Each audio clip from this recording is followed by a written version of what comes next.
Just back from IT Nation Secure 2025 and right outside of Orlando. It was a great event.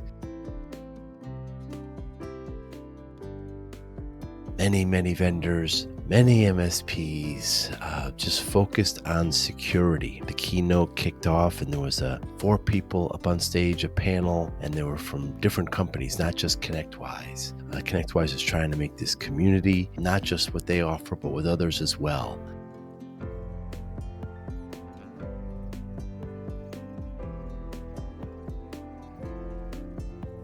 But the vendor hall was full. There was lots of great vendors.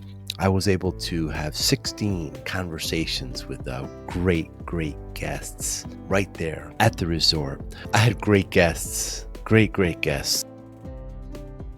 First started with Gene Templin, MSP Sales Reimagined.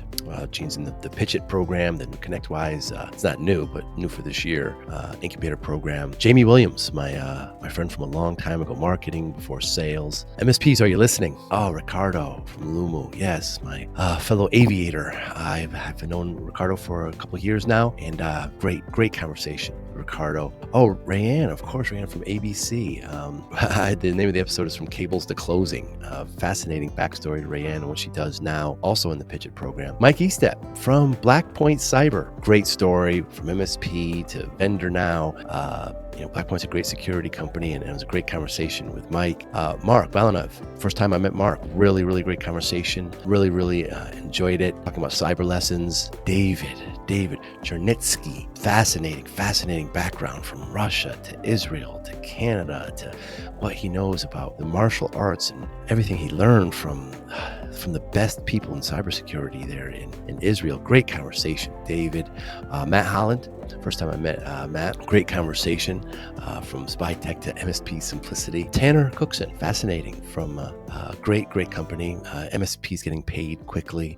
We talked about rowing, riding, and revenue. Tim Weber, cybersecurity firm now. He's a volunteer firefighter in Connecticut, my home state. Joel Cahill, great conversation with Joel. I've known Joel for quite a while now. First time we ever sat and talked like this. The episode's Cold Plunges, Hot Takes, and Cyber Strategy. But great conversation with Joel. Paul Lupo from Bitdefender. Paul's been around for quite a while, and he has great stories and great insight on the great company that Bitdefender is. David Rasapor from ConnectWise, new CPO. Wonderful insights from David, his background in Iran, and David is just a true engineer. Ozzy Saeed from Compliance, he actually helped write the specs to CMMC. Fascinating conversation with Ozzy and the saltwater fish tanks as well, one of his great hobbies. Sarvash Rao, of course, I've known Sarvash for a couple of months now, really focusing on MSPs, helping those SMBs with his with the security platform. And of course, ended with Matthew Benazari. Great conversation about, started with climbing. He's a great climber, about cyber fires and MSP fortitude there at Arete, and great conversation. Thanks all for being part of this, and thanks everyone for listening and watching. Hi, I'm Joey Pinz, and here's my 45-second introduction. After starting my business in the 90s, I started developing poor habits of eating in my diet because of working way too much. I found myself at 340 pounds. The doctor told me if I don't lose the weight, I'm not going to see my daughter graduate. I took the next 7 months, lost 130 pounds. People ask me, how'd you do it? What's the secret? I need to lose weight. How'd you do it? How did I lose the weight? Just one word: discipline. I've had other successes in life, and I attribute them all to discipline. Now, I'm not the king of discipline, but I believe that it can help all of us. Friends convinced me to start a podcast. The podcast mission: how do we better ourselves and society? I talk to interesting people in health, fitness, sport, wellness, business, technology, science, art, and culture. And I eventually ask them how discipline plays a role in their life. Podcast vision: growth through learning from others. What's the difference between sales and marketing? Oh. So marketing is how you are getting your leads, right? And sales is how you're closing them. It's that simple. Yes. If I talk to a lot of MSPs, smaller MSPs, will they know that? I hope so. I hope so too. I mean, if they're the business owner. Yeah. And which side's more interesting to you? Well, okay, if I had to pick one, it would be sales, of course, right? Because you're customer facing? Well, because I like the end result. See, in marketing, you don't have control over the end result. Right. I said in sales, you do. So. Yes. And that's why they're compensated differently. Right. And it's a completely different skill set. Yes. What makes a better salesperson, introvert or extrovert? Well, extrovert, of course. And more effective. How so? Well, because they have to be able to pick up the phone and get a lot of no's before they get the yes. And I think introverted people could potentially hurt their feelings or make them a little emotional. Whenever really, I think extroverted people are more like, well, that's just part of the job, and let's just move on to the next one. How much of sales is listening? 80%. So, I mean, that sounds like an introvert to me. No. If they listen 80% of the time? You think introverts listen more? Well, I guess the basic philosophy would be they're introverted, so they're not going to speak up. They're going to listen more. But do you think they're actually listening? There's a difference between listening and waiting to speak. Well, or just not interested. Or thinking about what they're going to say next, right? Right. And where do you fall? Well, I'm very extroverted. Yes, you are. Yeah, but you're a good listener, though. I hope so. Can you teach somebody to do sales? Yes. Or is it just, do they have to be born with something? Can you teach an introvert to be a good salesperson? Yes. How so? Do you have to teach them not to be an introvert? No. No. You just have to teach them.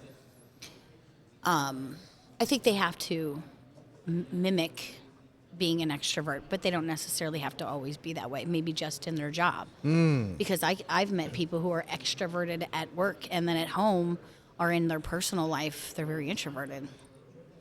Have you ever heard the term ambivert? No. That's what I believe I am. And I think that's what you just described. I think I'm an extrovert when I need and want to be, and I'm an introvert when I want to be as well. It's tough to be an extrovert all the time. Right. It's tough to be an introvert all the time, I would think. There's going Yeah. to be times where they want to speak up. Yeah. Perhaps those lines are being blurred. Perhaps they are, Joe. Let's throw that out there. I like that. Daniel Pink spoke at one of these connects years ago, and he brought the same subject up, and he's the one who brought up ambiverts. I wonder where that is. So when you work with a small business or an MSP, the three things that MSPs keep them up at night, and it's been pretty consistent in my view when I talk to them. First is security. They're worried about their clients getting hacked. They're going to get fired. They're nervous about attack services, etc. 2 is human capital. If my big tech leaves, how am I going to follow them? And then 3 is just growth. PE has poured hundreds of millions of dollars in there. Their friends are selling their MSPs and get a nice car. So how am I going to grow? So when you talk to MSPs, how do you solve for any of those? We'll always be hiring. Why? Well, I mean, your techs are going to leave, right? Just face it. They're going to leave. So you want to have somebody on deck. That's, And so always be hiring. Always be interviewing. and that's when you attack first. Interesting. I assume you would attack growth first because you're so into sales and marketing. Well, no, I didn't know we had to go in order. Oh, it doesn't. I just meant importance is no order. That was the first one I thought of. Ah, No. Growth? Oh, well. I mean, I really think that a lot of MSPs are lacking marketing, and they don't make that a priority. A lot of them will hire a salesperson first, yet the CEO or the owner of the company will claim they do, well, I'm the salesperson, but yet I'm going to go hire a salesperson because I don't want to do that anymore. But how? You can't really just hire a green salesperson, pay them commission only, and expect them to go get business for your MSP without any training. So, yeah, I think you gotta work on the marketing piece. How are you going to get those leads in? And then once you get that figured out, even just a little bit, then I think you could hire a salesperson. Or you just keep continuing to do it yourself. Right. Yeah. Owner-led sales. I remember in the 90s, one of the first salespeople I hired, I handed him the yellow pages. I mean, it's terrible. That is. That's horrible. And maybe a phone and Yeah. Yeah. There's your desk. There's the phone. Here's the yellow pages. That's like plugged Get into the work wall. tomorrow. Right. Yeah. Commission only. Yeah. Terrible. And love the job. So they need, and this goes for small businesses too, I would assume, anything that's kind of non-transactional sales. So they really need to start with the marketing, you feel. Yeah. And so what can some of them do? What involves in Like starting up lead marketing? gen. Yeah. And so, hey, I got a website, they would say. Is that enough? Is that too Well, much? I mean, you got to do, your SEO, your digital marketing. You need to do some MSPs will outsource cold calling. But the problem with outsourcing cold calling then is, one, you got to find a good company, and then two, what are they going to send to people? So if you don't have any collateral that's actually engaging, interesting, makes you stand out. So you kind of got to come up with a little bit, not necessarily your brand, but like what makes you stand out, what makes you better than the next guy down the street. Because, I mean, most MSPs have so much competition. Right. So I found a really good way for one of my clients to stand out, and it's working really well. And they're getting a lot of new business because of it. So it's just one little thing that you can do. And back in the day when I was in California, you know what mine was? The monkey? Office 365. Nobody else was selling it back then. This is in 2012. Nobody was selling Office 365. Wow. And so I would go in and I'd say, this is why we're different. And anybody could have sold it, but they weren't. So a lot of times you just have to be a little forward thinking and think outside of the box and not do what everybody else is doing.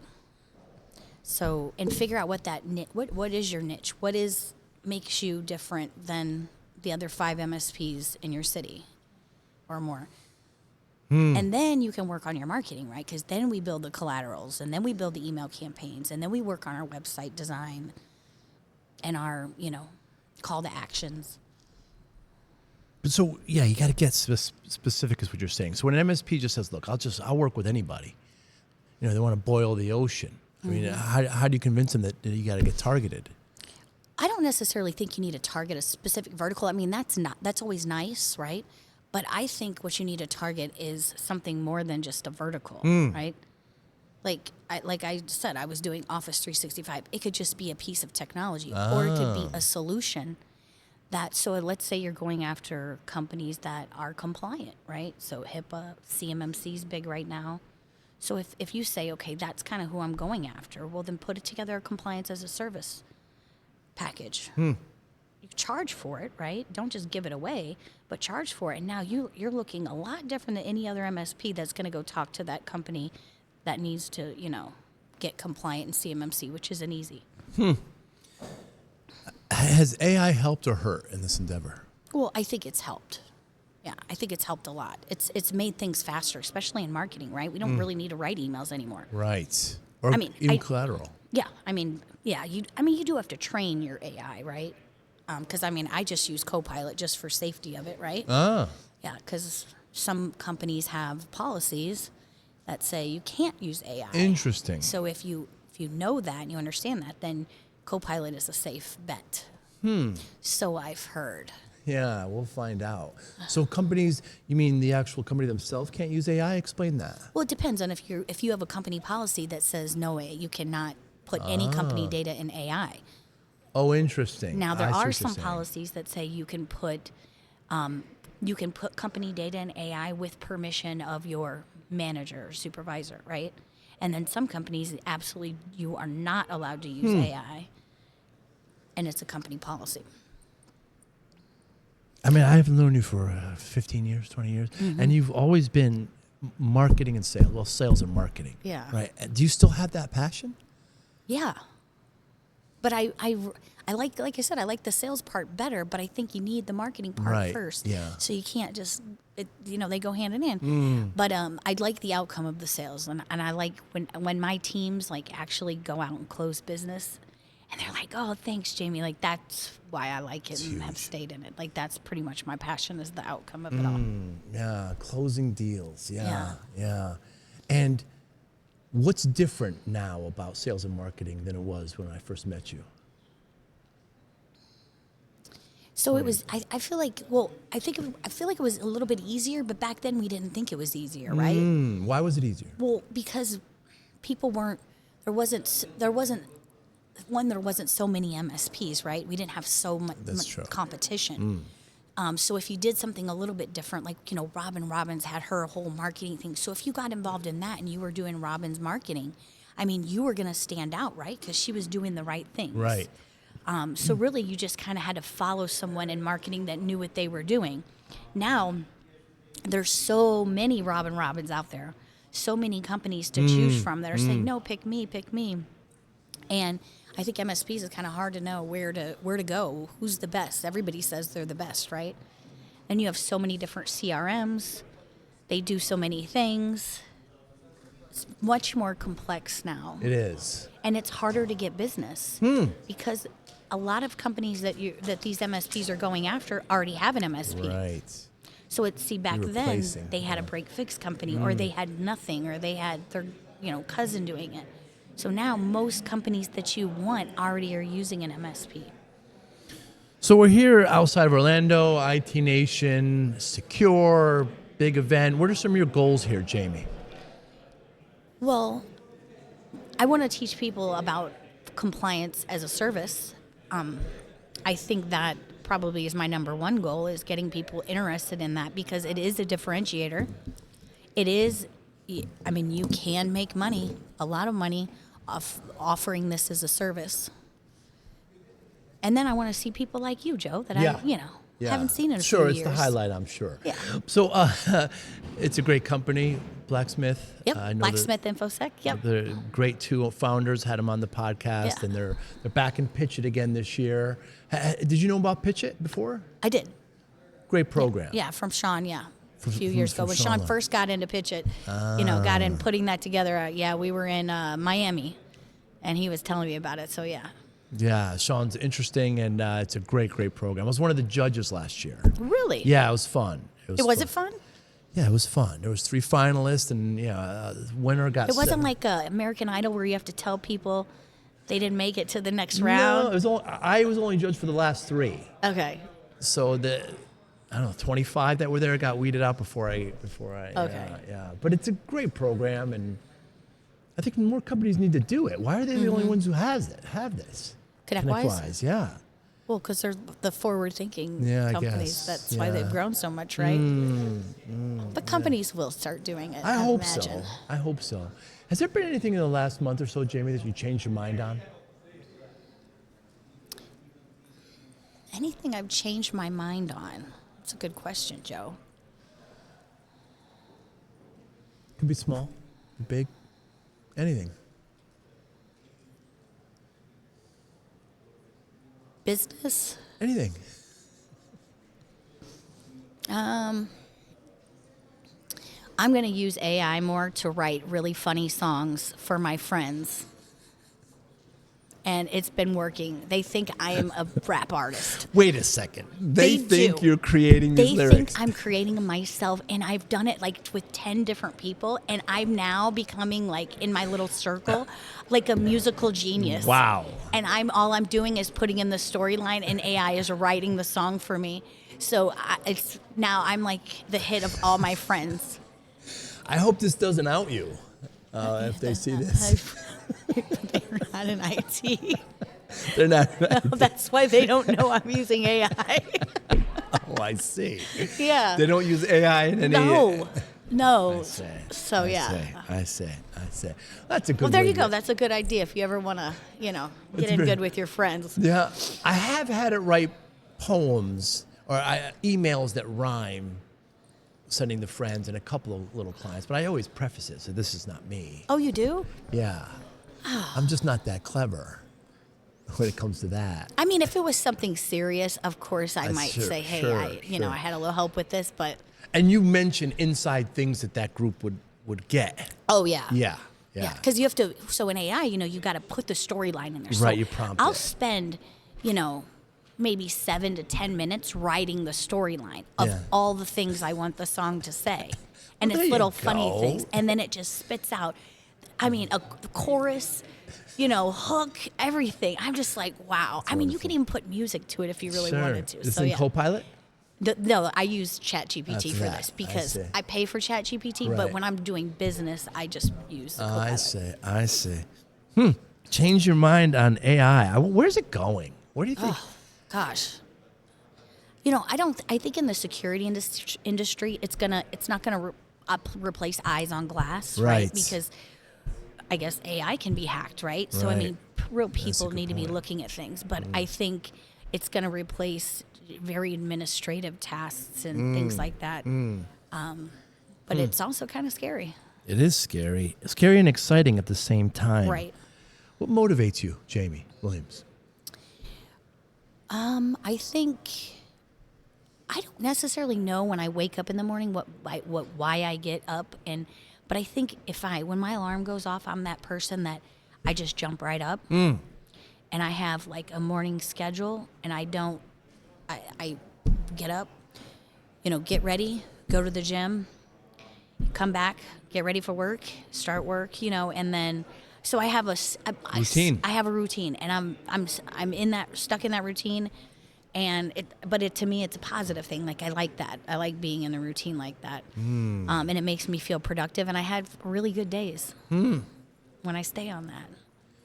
Fascinating. So your motivation is to keep to a routine. Yes.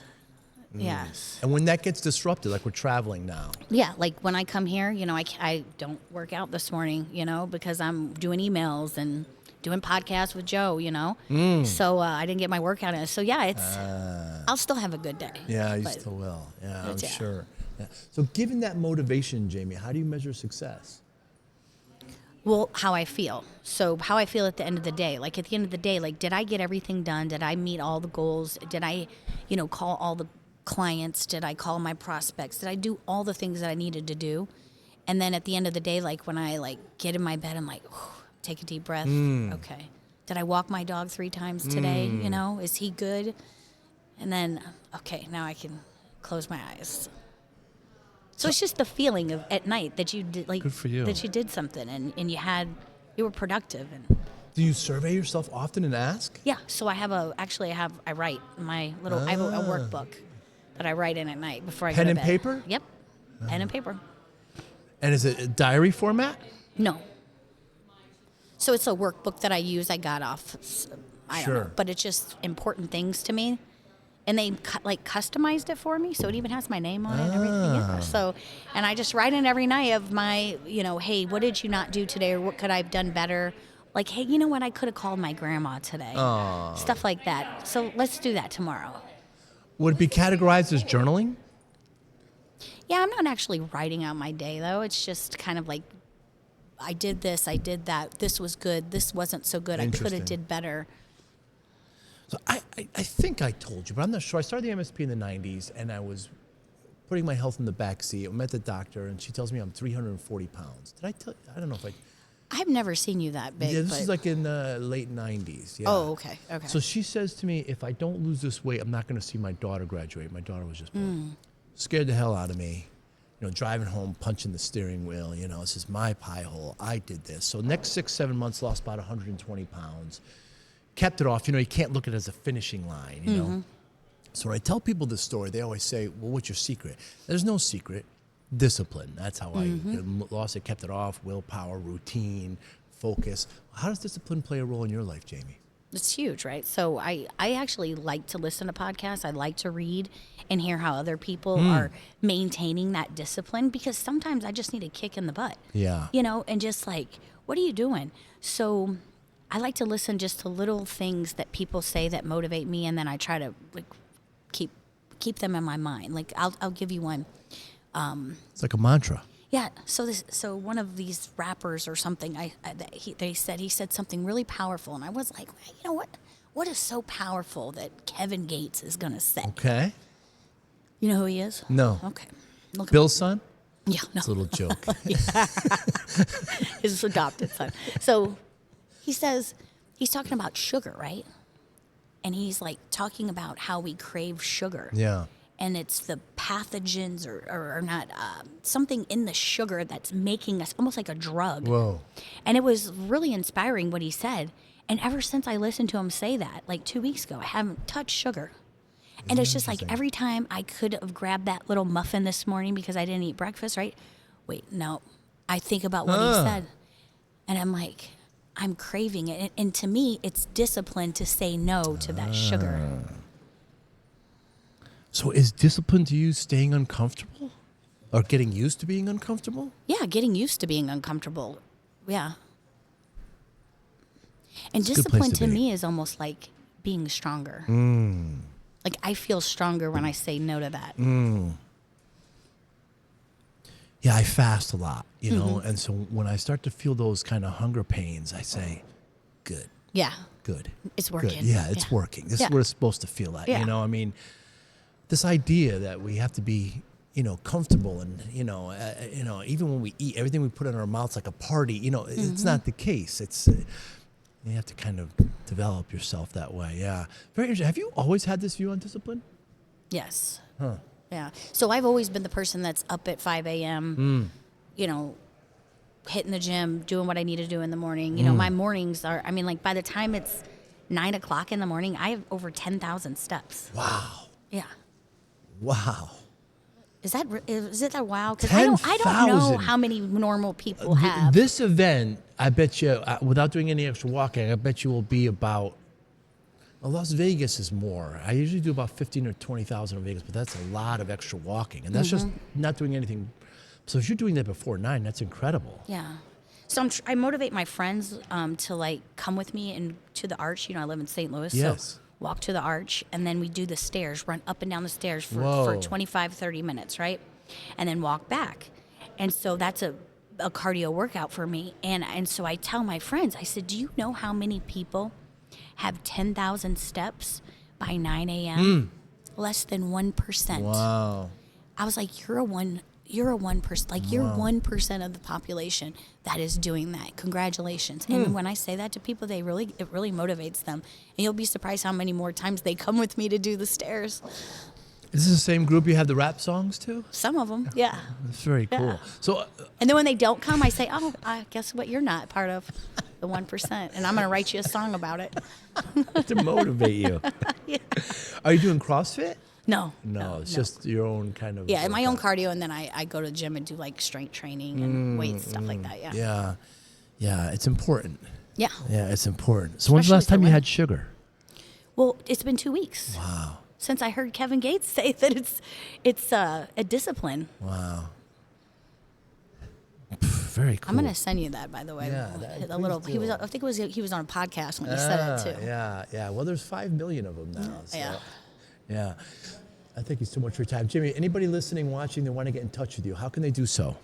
So we're at blacksmithinfosec.com. Yeah. And of course, you're on Facebook. You're on LinkedIn. I am. Jaime. My mom wasn't that creative, Joe. Jamie. Jamie Williams. And I thank you so much for your time. Oh, thanks, Joe. Thank you for listening and or viewing Joey Pinz Discipline Conversations. Please share this episode with one or two of your friends who you think may benefit from the episode. Our website, www.joeypins.com. There you'll find lots of resources and you could join our mailing list. Please follow us on all our social media, Instagram, Twitter, and Facebook. Podcast information, the video version of our podcast is on YouTube. Please subscribe. Audio is on all major podcasting platforms. Please follow them. And if you like it, please consider giving 5-star rating. Would really appreciate that. Thank you again for listening or watching Joey Pinz Discipline Conversations.